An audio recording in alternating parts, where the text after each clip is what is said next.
Mitch Arbelize is grateful for every moment. 30 years, 7 months, 4 days, and an hour and 40 minutes. Yeah, she was my bride. On August 8th, 15 days after she walked into Ascension St. Vincent's Hospital, he lost his wife. She was 53. Michelle was just a gem of a person. They shared their lives, had 4 children, traveled the world together as missionaries. She just had the quality of that quiet, powerful force that she would make people feel heard. Asked her to marry the moment I met her. But in the end, she died alone due to hospital protocol. It was heartbreaking, you know. Your mom is in the hospital and you can't even see her. You can't even really talk to her or anything.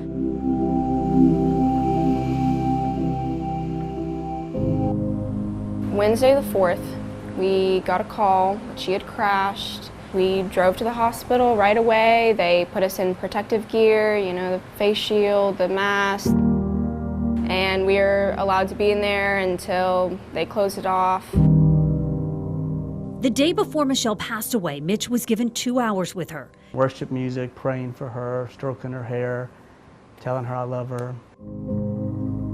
He says he was the only one allowed in her room at that time. Jaden said, "That's fine, Dad. I'll go downstairs. There's a little sitting area that I can see Mom's window." His 17-year-old daughter, Jaden, waited outside the hospital for about an hour. Then I looked up and there was construction workers. I told them the situation. I said, my mom is gonna die. Is there any way that I can get to that window? She says they gave her safety gear, led her to the roof, and allowed her to touch the window of her mother's hospital room. And I hear a knock on the window. And I go up there and there's Jaden in a hard hat, a safety vest, rubber boots. It was sad that I couldn't be there to hold her hand in that last day, those last hours.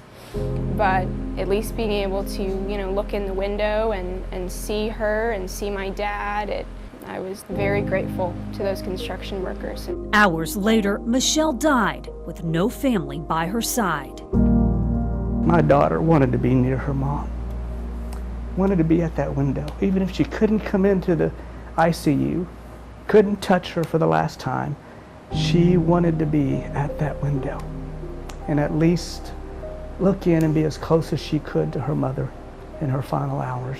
Good night, my love. I love you. Michelle's husband and children don't want any other family to have to say goodbye that way. My last words to my mom were through a FaceTime call. I hope that no child has to go through that. Their story prompted Darlene Gira, who lives in St. Johns County, to start a Change.org petition to allow families access to COVID patients. My hope in this petition is to reach our governor and to see if we could start the conversation. If nothing more, just here in Jacksonville with our city officials, with hospital officials. You know, that human touch, that love from your family, nothing can replace that. And I just don't think that anyone should have to die alone.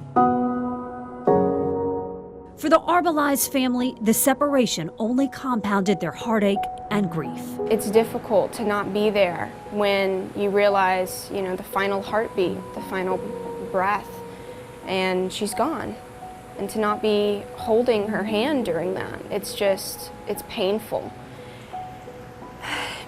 And yeah, I think it does need a change. I think it could change.